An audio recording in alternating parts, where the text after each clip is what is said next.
like you saw something that might make people think one thing when you hear the title, but it's something totally different.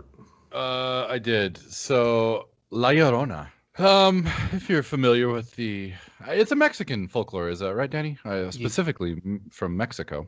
yes. The Wailing Woman, which is kind of like it's more like it's a tragic story. The original folklore is a tragic a woman's children drown in the river. She commits suicide within the river, and then her spirit kind of haunts the river banks. Now, is this Danny? Refresh my memory. Is this more of like a harbinger of doom? Is it a protector of like children on the ditch bank? Like, hey, mis hijos, don't go into the water. Or is it like, is she supposed to lure you into the water? Which one of Yeah, those is it? she's luring She's you into the water. luring. Yeah, So she's a real bitch. Okay. yeah. So, so this is actually a different and I would say highly creative take on that. And the reason this is in this is, La Llorona, you would think of the Bloomhouse production that recently came out, which honestly I didn't hate. It's definitely like American cinema La Llorona take on the whole thing, and Yeah, it's obnoxious. it is. But I wasn't unentertained by it, I actually did. I was entertained by it I'd too. say, yeah, that's a great way to put it. Right, but this has much more thought and depth, and so this is I'm gonna pull up the little page here on it. So you get the impression this takes place in either deep Mexico or Central America with I guess the main character is more or less like a general, a military general, and I guess in Mexico I don't guess. I know that the indigenous people of Mexico, throughout for ages and ages, with our time traveling conquistador on our YouTube thing, we saw a little bit of this, but subjugated, not treated very well, and treated less than the normal person. I would say the indigenous people, and this kind of goes Right. out of its way to highlight that, and so you can kind of get where I'm going with the new take on La Llorona. It's kind of a vengeful spirit kind of action, and Yes. I really don't want to give anything away because I think there's some beautiful imagery, some really gripping storytelling, great acting, and just overall a really enjoyable experience. As dark as it was it was very easy to get on board with what this movie was trying to convey. And so, yeah, totally unexpected. I guess the reason I watched this, Pat, is because of you. You said, you recommended it. I may have seen one thing on Twitter that was like, hey, I kind of highly recommend this thing. So, I gave it a shot, and I couldn't be more happy with it. It's a 2020 production. It's an hour and 30 minutes long. Really digestible and thought provoking. Yeah, it's really good stuff, and it's in from Guatemala actually is where it Guatemala. takes. Okay, so essentially, yeah, Yeah, Central America. yeah, and you're right. It has to do with the general of the Guatemalan army. Um, it involves some. Well, it's based on true events, and the general Yeah. is actually a real character. Oh, was that Based okay? on a real character. Names are changed to protect the not so innocent, but it has to do with what the Guatemalan army did to the indigenous people of Guatemala, and it's a very very creative take on the tale that we're familiar with, thanks to, well, if you didn't already know it from where you live or heard of, then definitely from the Bloomhouse version of it. It's completely different, very creative. It's scary in its own way, but it's scary in it's, yeah, like Blake said, it's hard, you don't want to give too much away about it, but it's a very personal story. It is, And and the way it's scary is not your conventional horror movie way of being scary. It's very unique. Oh, it's, cool. yeah, it's very for lack of a better term, it's very human. Yeah. Which is yeah, when you think of that particular story, it conjures up a particular picture, and you don't think of, yeah, you think of scares and jump scares and some creatures jumping out of the shadows and being dragged into dark pools of liquid and stuff. But Mhm. now this is a very down to earth, beautiful imagery. Yeah, very Oh, beautifully shot. Like, it's wonderfully shot. and some of the things that are, and this isn't a spoiler or anything, but the indigenous people, so just the dress that they, the what they Oh man. wear even that is frightening in its own way. The way it's shot, like, um, yeah, it's a very impactful movie, very It emotional is, and I movie. would even say that the casting for the indigenous characters in the movie are 100% believable and spot on. Like it was really done without, I don't know how to say this, but like there was you could see the divide within like the class within the casting. You know what I mean? What they were trying to do via imagery was highly effective because the one group of people look like this and the one group of people look like this. You know what I mean? So it was super effective. It's good, and also, I think it has a very cool subtext of so there's some elements to it that are kind of traditional horror, but it also has I at least I got the subtext of like women hating women, which I think Yeah. is a very interesting take to have in this. Just the whole situation. It's a very good story. It is topical. It has a very strong social message, but it doesn't go over the top in in that aspect of. I mean, it'll scare you. It'll Hmm. genuinely scare you. It's but not for the reasons the title would make you think that it is. It's not that kind of horror movie, but definitely worth your time. What about you, Danny? What title totally threw you off? Jeez, well, it ain't gonna be the Llorona because I still haven't seen that, and that sounds really fucking interesting as hell. Check it Like, out. I like it. yeah, like when I wanted to make a stupid joke about like Ghost Rider because he said Spirit of Vengeance, but then as you guys are like just talking about it, I was like, no, wait, like this sounds really fucking No, good. I could have totally seen Nicolas Cage in this movie. Don't. What are you talking about? I had to go with like the Netflix Adam Sandler movies. You know how he had that contract for a while for he was just going to be making Netflix movies for a bit, and I guess I doubled down on The Week of with Adam Sandler and Chris Rock. Mostly I saw it because of Chris Rock, and it's not a bad film. It's the better, I guess.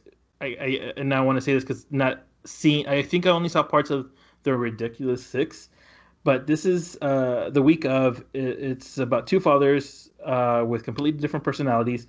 They are coming together because their children are going to get married, and now the two separate families are being, I guess, living together in a hotel, and it's just like this, or I'm sorry, in a one whole room, I think, and it's just like this weird, like, what's that show called that I can't remember now?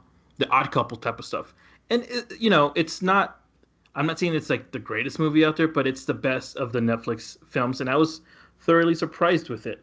I mean, it's no Llorona, but it's a better Adam Sandler film in the last couple of years. So what would you say about this makes it like a click above the rest of his kind You, of stuff? like for a while, and I think because we all can agree that Adam Sandler has not been the same. I think it hasn't really been hitting the same kind of like levels, and where he's more charming, I think, in this movie, where it's not obnoxiously like being overdone, like being too Adam Sandler. I guess I don't know if that makes sense. No, Uh, you could definitely be too Adam Sandler. yeah, That's like I mean, Yeah. it's not like Billy Madison. It's not like Happy Gilmore, but it's not fucking uncut gems, where okay. it's a dramatic. It's just normal, like almost romantic comedy Adam Sandler. And Okay. I feel like that's more appealing to, I guess, a greater audience. Oh, well, that's not us, I guess. Uh, Stoner comedies and all that stuff. But I feel like this worked so well to see Adam Sandler and Chris Rock being How's adult. Rock? I haven't seen Rock Uh, in something in a while, man. he's Top really good. five is really good. Yeah, he's been consistent. Yeah. I love Rock. Yeah, Yeah, he needs to be in way more stuff. yeah, He and I does. I completely agree, and this is the reason why I actually watched it because of Chris Rock, and he to me, is the star of the whole movie. Like Yeah. to like even though it has like heavy hitters like well, this is weird to say like Rachel Dratch and Steve Buscemi, but I can. Heavy hitters. But it works for what the movie's supposed to be. I think it was more charming than whatever he's coming out with like David Spade whatever terrible movie he's making with like Nick Swartzen or whatever, you know. Real quick, what's your guys' favorite Adam Sandler role? I mean, role. If you go with role, then it's the cheap Halloween costumes. Crazy, a plant coming out of the arm guy. I'm crazy. Tennis shoe on hand guy. Yeah. Okay. Cool. Gap Girl. Gap Girls are funny too.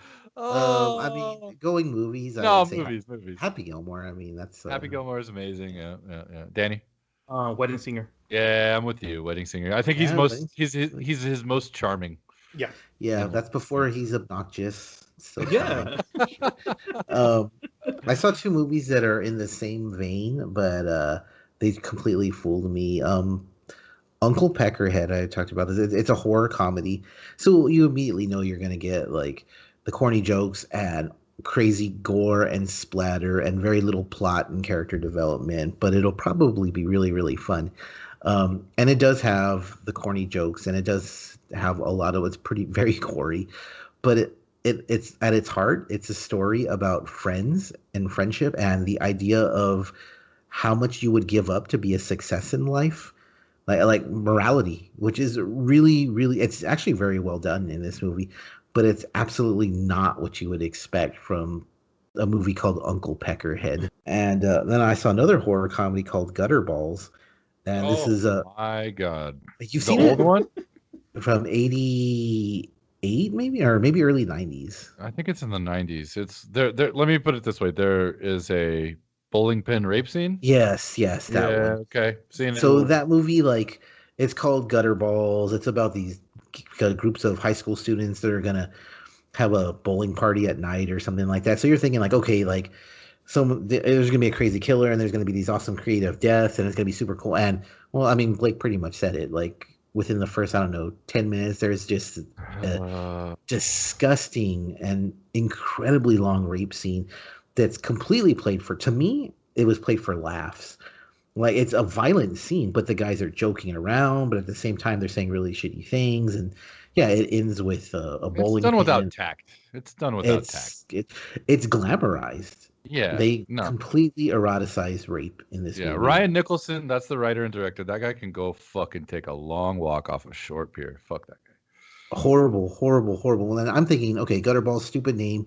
The premise, like, it's about, a maniac in a bowling alley at night who's going to kill high school kids. Okay, cool. Like something out of the 80s that's really stupid, or an homage to the 80s that's stupid and probably really fun and disgusting.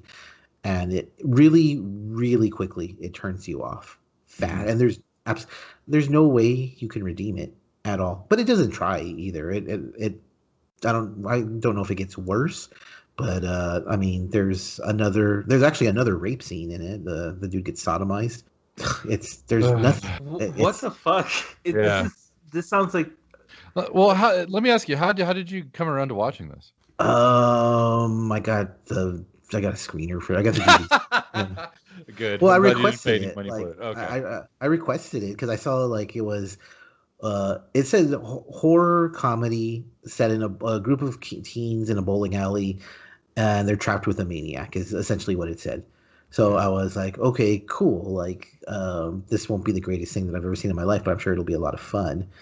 And then when I got the DVD, it said on it something about a story of rape turns into vengeance or something like that. And I was like, that's not quite what I expected, but like, it's not the first horror movie to have rape in it, right? I mean, like, right.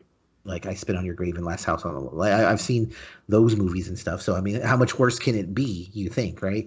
This one is just, well, like Blake said, there's no tact at all. It's one of the. I mean, not that I've seen a whole lot of movies this year. Where it's easily like the most disgusting scene I've seen. Like, it really, really pissed me off watching it.